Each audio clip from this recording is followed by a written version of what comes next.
Hello everyone. इस video में हम कवर करेंगे फैक्टर अफेक्टिंग कैपेसिटी प्लानिंग के बारे में। वीडियो शुरू करने से पहले एक इम्पॉर्टेंट इन्फॉर्मेशन आपके साथ शेयर करना चाहूँगा। एडवर्टाइजिंग मैनेजमेंट सीरीज़ के बाद ये प्रोडक्शन एंड ऑपरेशन मैनेजमेंट की दूसरी सीरीज़ है।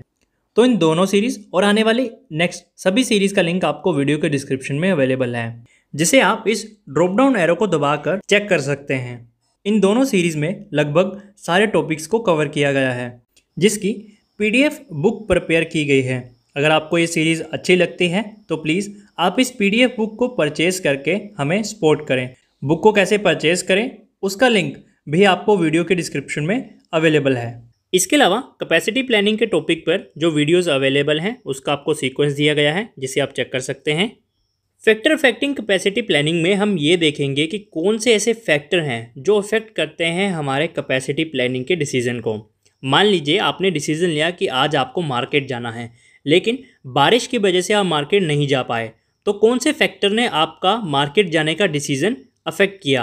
बारिश ने। इसी तरह जब कंपनी कैपेसिटी प्लानिंग का डिसीजन लेती है तब ऐसे कौन से फैक्टर होते हैं जो उस डिसीजन को अफेक्ट करते हैं? तो इसमें हम ये 6 फैक्टर्स कवर करने वाले हैं। सबसे पहला है लेवल ऑफ डिमांड। यहाँ एक डायरेक्ट लिंक है डिमांड और कैपेसिटी के बीच में। अगर डिमांड ज़्यादा होती है तो कंपनी को कैपेसिटी इंक्रीज़ करनी पड़ती है। अगर डिमांड कम होती है तो कंपनी को लेस कैपेसिटी की रिक्वायरमेंट होती है। इसलिए कंपनी को डिमांड और कैपेसिटी के बीच में एक बैलेंस क्रिएट करके रखना होता है। लेकिन फ्यूचर डिमांड की एस्टिमेशन लगाना कंपनी के लिए एक चैलेंजिंग टास्क होता है। सेकंड है availability of fund. Her company ये एस्टिमेशन लगाती है कि नेक्स्ट ईयर में उसके प्रोडक्ट की डिमांड 25% से इंक्रीज़ होगी, तो ऑर्गेनाइजेशन को नई मशीनरी इंस्टॉल करने की ज़रूरत पड़ती है फ्यूचर डिमांड को मीट करने के लिए। या फिर इसके अल्टरनेटिवली वो ओवरशिफ्ट भी लगा सकती है, नई लेबर या वर्कर को हायर कर सकती है ताकि रोटेशनल शिफ्ट में काम किया जा सके। लेकिन अगर मैनेजमेंट के पास प्रॉपर फंड्स नहीं है प्लांट की कैपेसिटी को एक्सपेंड करने के लिए, तो कंपनी इस अपॉर्चुनिटी को लूज़ कर सकती है। तो कंपनी के पास फंड की अवेलेबिलिटी होना बहुत ज़रूरी है। तीसरा है ह्यूमन फैक्टर। ह्यूमन फैक्टर में कौन कौन से की पॉइंट्स इंक्लूड हैं? सबसे पहला है ट्रेनिंग, जो कंपनी की तरफ से दी जाती है उनके एम्प्लॉय को।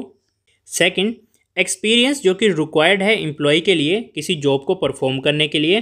थर्ड, एम्प्लॉय की मोटिवेशन। फोर्थ, मैनेजर का leadership style. Fifth, rate of absentees.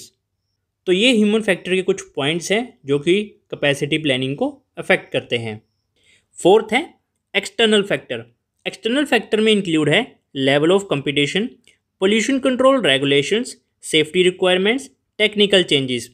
ये सारे फैक्टर अनकंट्रोलेबल होते हैं कंपनी के द्वारा, मतलब कंपनी का इन पे कोई भी कंट्रोल नहीं होता है। अब कंपटीशन कितना भी ज़्यादा हो सकता है, उस पर कंपनी का कोई कंट्रोल नहीं है।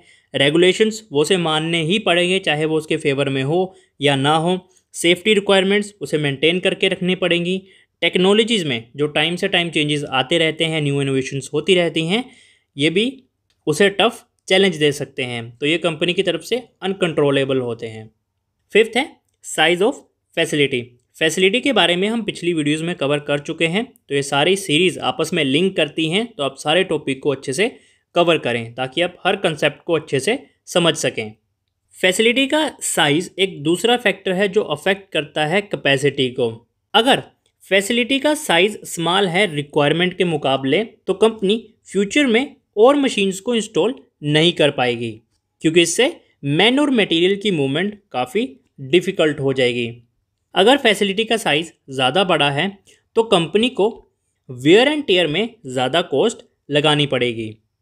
तो दोनों ही केसेस में रिस्क है। फैसिलिटी का साइज़ इस अकॉर्डिंग होना चाहिए कि वो प्रेजेंट और फ्यूचर की नीड्स को फुलफिल कर सके। सिक्स्थ और लास्ट है ऑपरेशनल फैक्टर।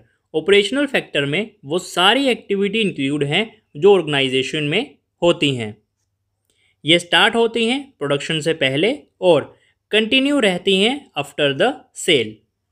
एग्जाम्पल के लिए रॉ मटेरियल कब ऑर्डर करना है, कितना स्टोरेज में स्टोर करके रखना है, प्रोडक्शन प्रोसेस कब स्टार्ट और एंड होगा, आइडल टाइम क्या होगा प्रोडक्शन प्रोसेस के बीच में, स्टोरेज कैपेसिटी क्या होगी फाइनल प्रोडक्ट की, एक्सेट्रा। तो ये मेजरली 6 फैक्टर थे जो कि कैपेसिटी प्लानिंग के डिसीजन को अफेक्ट करते हैं। नेक्स्ट वीडियो में हम बात करेंगे क्वालिटी मैनेजमेंट के बारे में। वीडियो कैसा लगा ये कमेंट करके ज़रूर बताएं, और अगर आपके किसी भी टॉपिक के रिगार्डिंग कोई क्वेरी है तो आप उसके लिए मुझे कमेंट कर सकते हैं। मैं वहीं आपको रिप्लाई करके या फिर उस पर एक अलग वीडियो बना के आपके साथ शेयर कर दूंगा। इसी तरह की हर अपडेट के लिए स्टूडेंट नोट्स चैनल को सब्सक्राइब करें, वीडियो को लाइक और शेयर करें। Thank you.